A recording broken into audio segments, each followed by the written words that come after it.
cruising around the world, what do you need? There's a lot of debate about it and how far you need to put the lure behind and everything like that. I'm gonna tell you in short what we do and what works for us, and we've caught our fair share of stuff, so I think what we do kind of works. Generally speaking, I'm on a catamaran, so I always have 2 lines out. I just have them on a roll. One is a little bit bigger, it doesn't really matter, but these 2.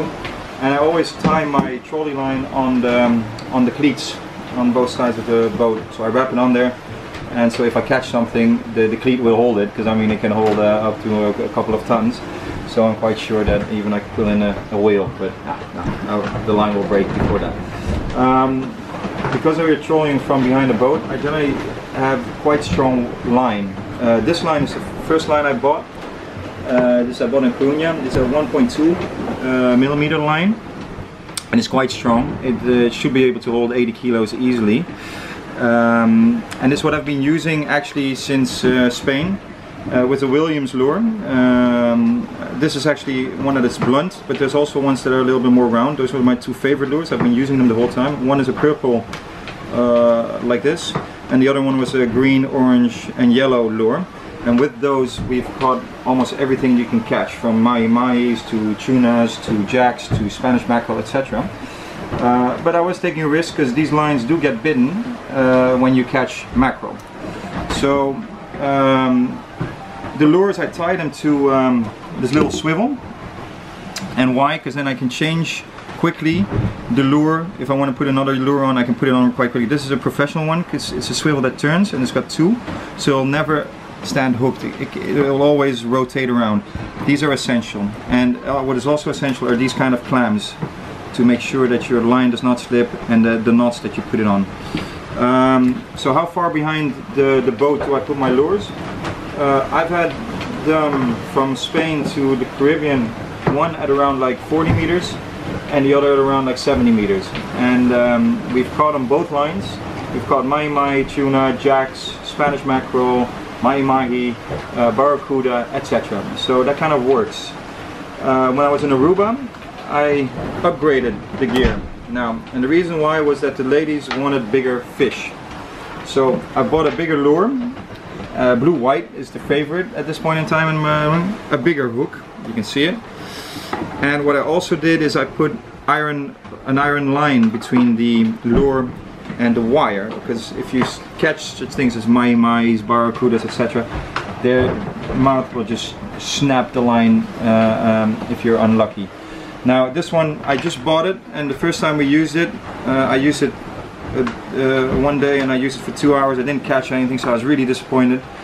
And then the next day, at the end of the day, I just lengthened the line. So now I've got this lure on 3-meter steel cable, and then which can handle 188 pounds, and the line is around like 80 meters long, even I think 90 meters long. And when I had it 80 meters out, we caught a wahoo of 136 centimeters. I think that thing was around like at least 25 kilos, if not more, because I could barely hold it with 2 hands, so it was a monster. So that's basically all you need when you're cruising around the world.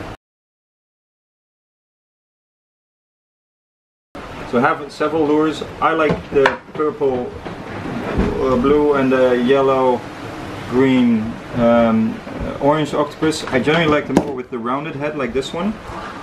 But this is when you're traveling at slow speeds, this is quite good. And yeah, up to now we've caught almost everything with that. And what you catch with these small lures are meals you can finish in one time. So you catch a tuna, which is the right size. You catch a mahi-mahi, which is the right size. If you go to this, you catch the big ones, and your freezer is full, your fridge is full, and you don't know what to do. And you're just going to be eating fish the whole day. So it's fun. But do that when you get in close somewhere, so you can give away the fish and use these smaller ones to catch your meals.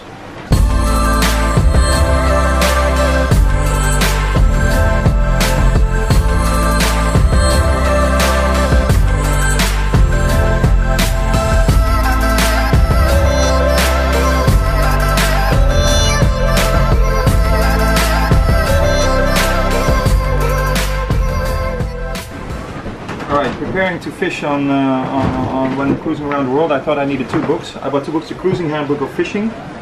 And this is a really good book, but it's really for professionals. Every answer you got, you can probably get it, but this is too difficult for me. I mean, it shows how to lure flying fish, etc., and use them.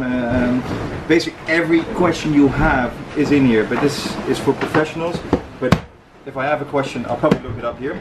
And the other thing I need is how to identify fish, and so I thought I'd buy a book, The Field Guide to Saltwater Fish in North America. And why North America? Because it's on both the Pacific and the Atlantic, so bloody every saltwater fish in the world should be in there, at least almost. More importantly, this book also helps you with which fish you can eat.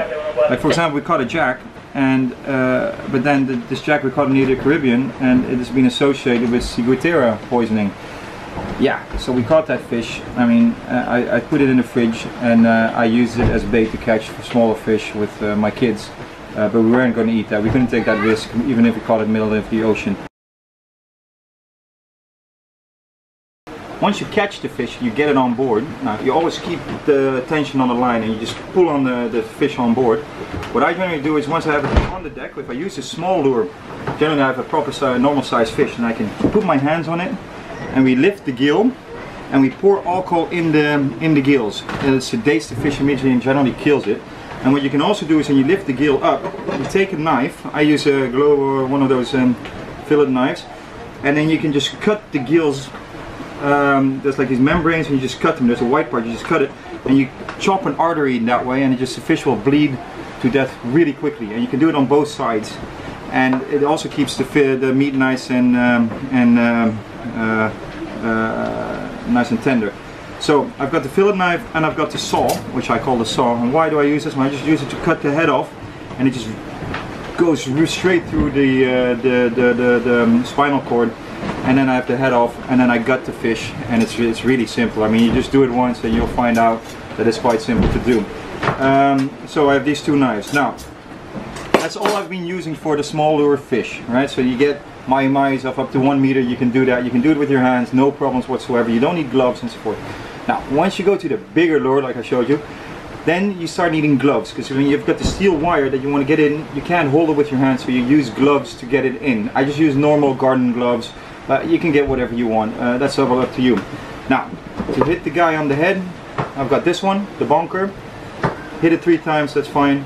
And what you'll see is, when the fish gets really big and heavy, you'll need one of these hooks to pull the fish out. And so you just put it under the gill, and you lift it up, and then you hold the wire and you pull the fish out. Like that, you're sure that you'll never lose a catch. I haven't lost a catch up to now, so I'm quite happy with the way we're doing it. But even with the bonker and this thing, I still put alcohol in the gills, because I just want the fish to die as quickly as possible. And I always eat what I catch. Is it